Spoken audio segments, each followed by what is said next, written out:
This is an ABC News special report. Hi, I'm Diane Macedo. We are coming on the air because multiple law enforcement officials say a person of interest is now being questioned in the New York City murder of UnitedHealthcare CEO Brian Thompson. They say he's identified as 26-year-old Luigi Mangione. Here's New York City Mayor Eric Adams with an update. Brian Thompson of UnitedHealthcare was the victim of a senseless act of violence. Our officers have been working around the clock. Many of them did not go home to pursue this individual. It was crucial that we were able to remove him off the streets of America, and we were going to seek him out no matter where he was at the time. And so this is a strong person of interest. The police commissioner and chief of detectives will go over where we are right now in the investigation. He matches the description of the identification we've been looking for. He's also in possession of several items that we believe will connect him to this incident. How did we do it? Good old-fashioned police work. The chief of detectives and the police commissioner made the decision to release as much of a photo that we had at the time. We sent it across the country, and someone, a McDonald's employee, did something we ask every American to do. If you see something, say something, but most importantly, do something. And they did. And because of that, we believe we have a strong person of interest to deal with this case. I want to now turn it over to the police commissioner of the city of New York, Commissioner Tisch.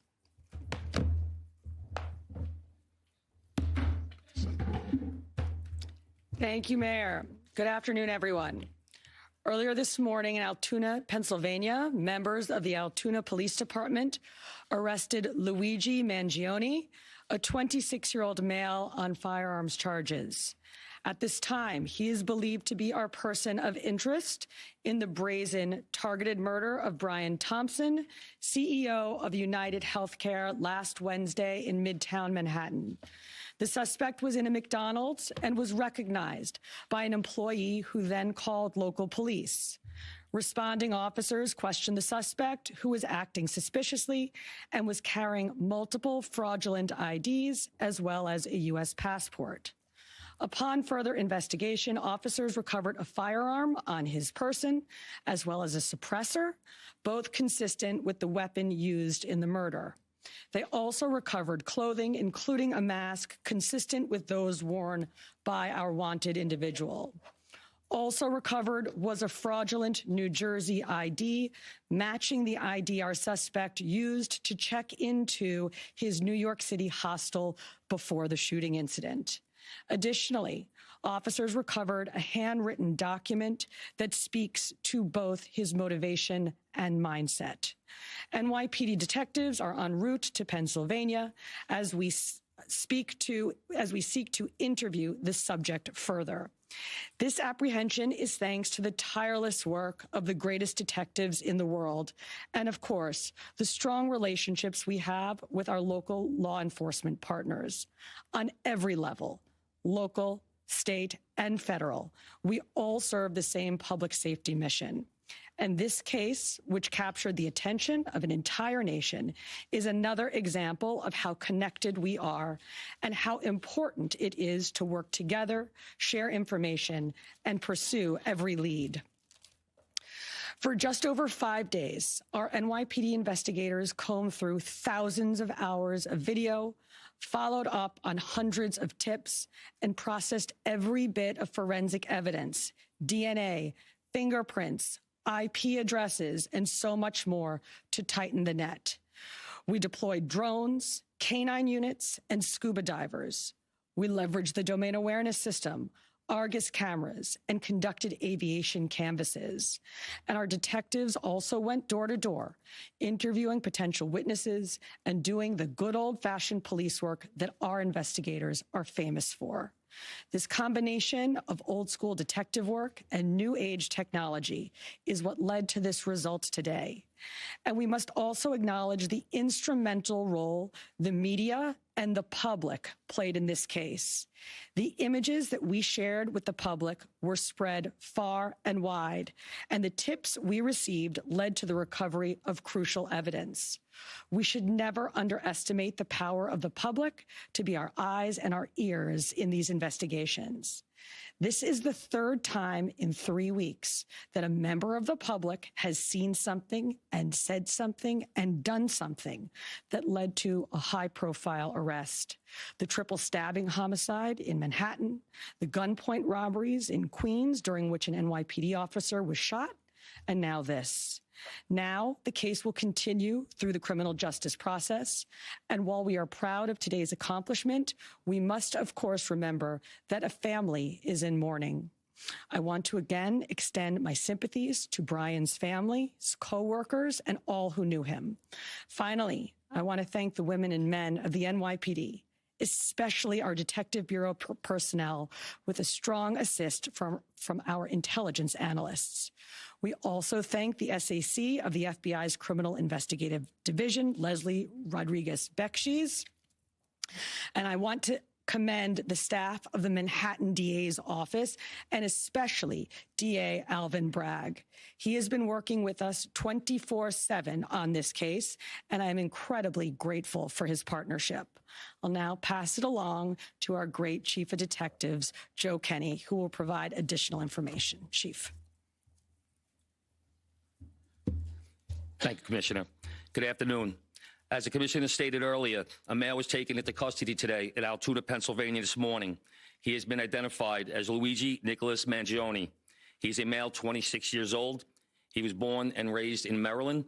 We know he has ties to San Francisco, California, and his last known address was Honolulu, Hawaii. He has no prior arrest history in New York.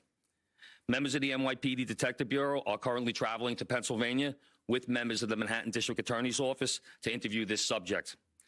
This case was brought to a successful conclusion based on the coordinated effort between numerous NYPD units, including the Intelligence and Counterterrorism Bureau, our federal partners at the FBI, the Manhattan District Attorney's Office, and of course, members of the Altoona Police Department in Pennsylvania.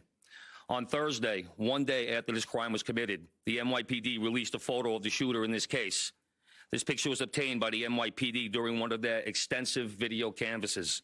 We took that photograph and we asked for the public's help in identifying this subject, and the public responded. Hundreds of tips began to pour into our hotline. Each tip was investigated thoroughly, and we began to release additional photographs as they came into our possession. The NYPD provided these photos to numerous media outlets. Local, national, and international outlets released the photo via television, print, social media, and online content. Luckily, a citizen in Pennsylvania recognized our subject and called local law enforcement. Members of the Altoona Police Department responded to the call, and based on their investigation, they notified the NYPD. This investigation is still active and ongoing. Thank you very much.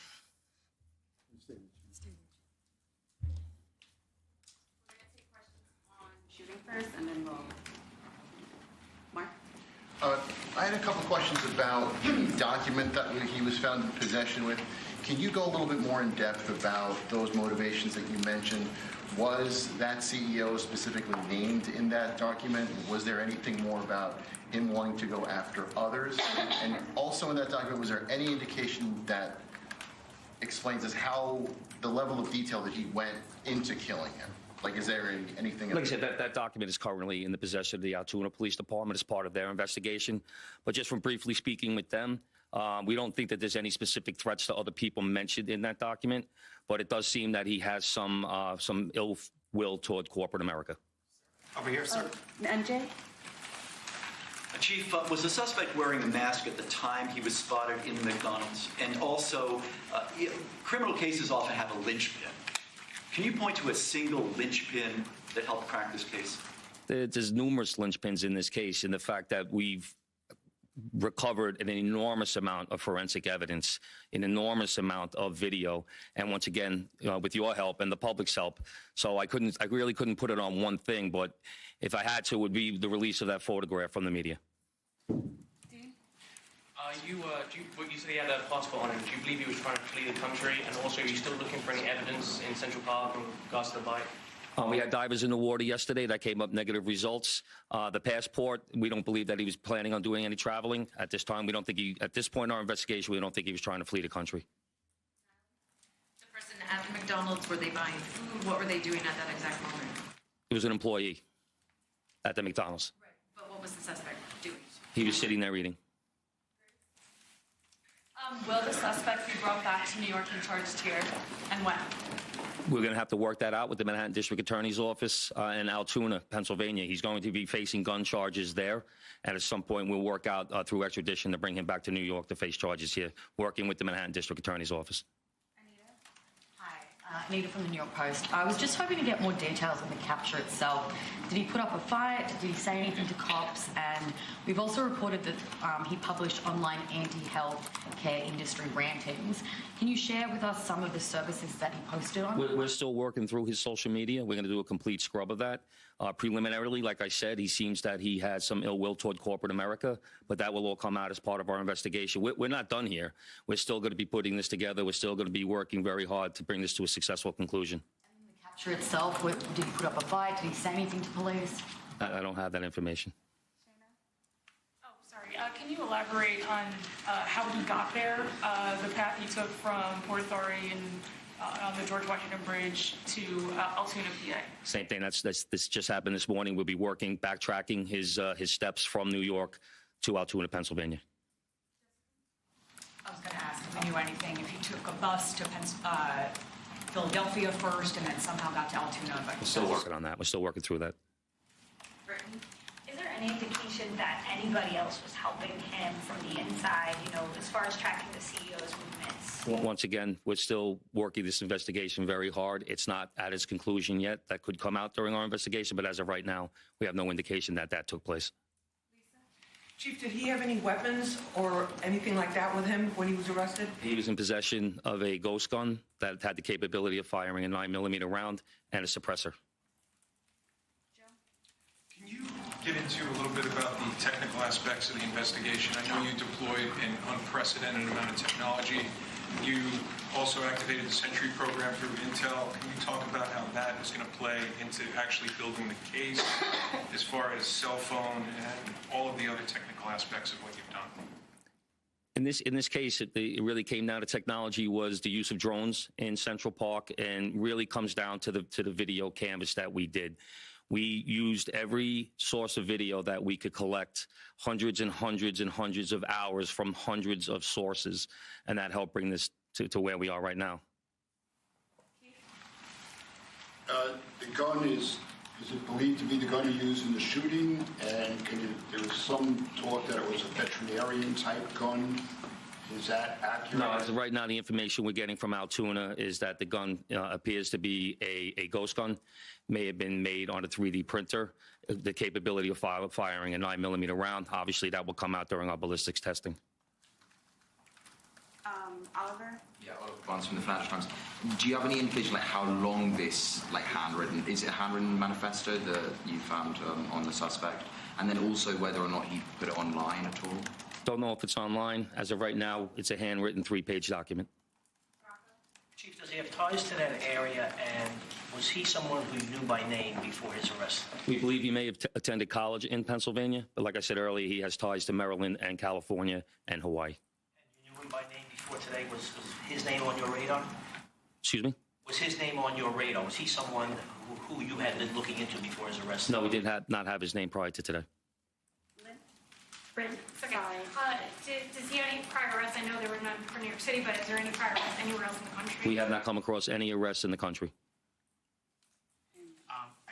Chief, hi, how are you? On two things. On the ghost gun, is it something you're going to be looking into to see if he made it himself, and can he make that himself, or would he have to buy the gun the way it was? No, once again, that'll be part of our investigation as we follow up. I mean, obviously he's going to face murder charges, but is there any chance that he could face any other charges because he was targeting the CEO, and because of his writings and other things that we're now finding on him? Federal charges or that determination will be made by Alvin Bragg. Yes, what actually does does he have in Pennsylvania that you know of? And are they in Altoona specifically? We believe he attended college in Pennsylvania. Does he know anybody in Pennsylvania? Wouldn't be able to tell you that. All right, we're going to take one more question from shooting Marla, and then we're going to go. What you talk about the manifesto having said things against corporations, but specifically UnitedHealthcare, and do you believe that Mangione acted alone? We believe at this point, our investigation is leaning toward he was acting alone. So, like I stated earlier, we're still working through the investigation. We're not stopping today. And as far as the manifesto, like I said, I don't have the complete details of that. It's in the possession of the Altoona Police Department. We're going to shift to October. Yep. Good job, Chief. Commissioner. Chief Mangione.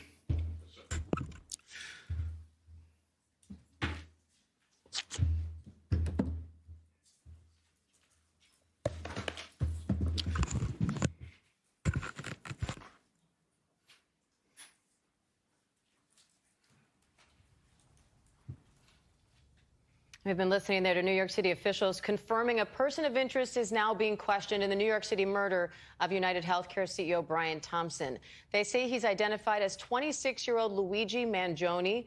A nationwide manhunt has been underway since Thompson was shot and killed outside a New York City hotel on Wednesday. Now police are saying they're questioning Mangione in Altoona, Pennsylvania, saying, among other things, he was carrying fake IDs, a written document, and a gun similar to the one used in the assassination-style killing. I want to bring in ABC senior investigative correspondent Aaron Katursky, covering the story for us from the very beginning. Aaron, what do you make of what officials are saying here, and how many things they found on Mangione's person? Authorities said they did not have his name, the name Luigi Mangione, before a heads-up McDonald's employee in Altoona, Pennsylvania, recognized him from images police had shared through the media around the world, and police credited that individual with recognizing the person, calling police, who were able to take him into custody, where he's now charged on gun offenses. He had a 9mm ghost gun capable of firing a 9mm round, similar to the murder weapon in the Brian Thompson case. The authorities credited good old-fashioned police work with getting that image out from the countless hours of surveillance footage from 60,000 surveillance cameras in New York City, and then the heads-up member of the public who called it in. But until that moment, Diane, they did not know who their suspect was. And Aaron, what more can you tell us about the fake IDs they say this person of interest had on him, and this written document they're saying may speak to motivation here? These writings are described as having some kind of ill will toward corporate America, according to the chief of detectives, Joe Kenny. I can tell you from several law enforcement sources that they speak of anger and frustration toward the insurance industry, and may give the authorities some window into Luigi Mangione's alleged motivation. The ID was fake. A New Jersey ID that was very similar to the fake ID the suspect used to check into a hostel on Manhattan's Upper West Side. And those clues give police confidence that this is their guy. All thanks, they say, to someone seeing something and saying something. And I want to bring in our former FBI agent, ABC News contributor Brad Garrett. Brad, they're calling this a strong person of interest. What do you think that says for where this investigation's heading? I think they appear to really have the right guy. And I'll tell you one thing quickly. What typically is the downfall of defendants is keeping things that attach them to a case. The gun, the manifesto, and those things are going to be critical to prosecuting him. And so that's really, it just is unbelievable and consistent with other cases, in particular in these high-profile cases where it's clearly cause-driven. We don't know exactly what that means, but he clearly was on a mission. So, Brad, what are you watching for next now? What questions need to be answered to advance this now? So the key is, will he talk to NYPD when they get there to really break down motivation, where the weapon came from? In other words, everything they can get from him that links him to this case. I'll tell you, based on experience, that may take 5 minutes. That may take 3 or 4 hours. It really depends whether he wants to. Some people want to brag, Diane, about what they have done because it's important to them, and we'll see if they can get him to that point. All right. So again, a person of interest now in custody in the murder of UnitedHealthcare CEO Brian Thompson. Our thanks to Brad Garrett and Aaron Katursky. Our coverage will continue on ABC News Live and abcnews.com, and David Muir will have the latest here on World News Tonight. I'm Diane Macedo in New York. Have a great day. This has been a special report from ABC News.